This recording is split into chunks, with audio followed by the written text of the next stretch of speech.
তুলসী পূজা বিদ্যালয়ে হচ্ছে, প্রত্যেকটা স্কুলে তুলসী পূজা শুরু হয়েছে, প্রত্যেকটা ঘরে ঘরে আমাদের মা বোনেরা তুলসী পূজা করছে, প্রত্যেকটা হিন্দু ধর্মের আশ্রমে তুলসী পূজন শুরু হয়েছে। বন্ধুরা, আগামী 25শে ডিসেম্বর উপলক্ষে এতদিন ধরে যে কোকা কোলা কোম্পানি থেকে উৎপন্ন সান্টা ক্লজের চরিত্রকে আমরা পূজা করে আসছিলাম, সেটার ধীরে ধীরে অবসান ঘটছে।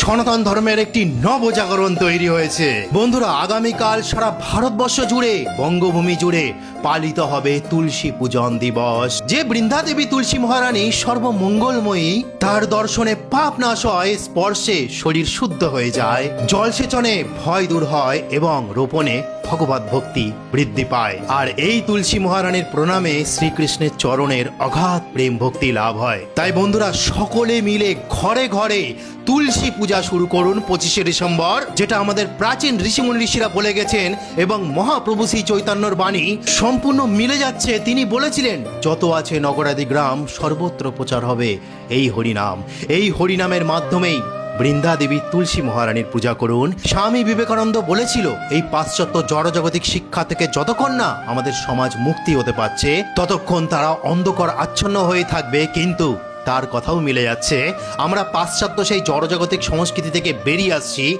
এবং রবীন্দ্রনাথ ঠাকুর তার লাইব্রেরি প্রবন্ধে লিখে গেছেন, শাস্ত্রের যে অক্ষর তারা লাইব্রেরির মধ্যে শান্ত অবস্থায় আছে। সমুদ্রের ঢেউ যখন গর্জন করে, তেমনি অক্ষরগুলি শ্রবণ করার পর যে গর্জন বেরিয়ে আসবে, তার ফলেই সেই বিদেশি সংস্কৃতি থেকে আমরা রক্ষা পেতে পারবো।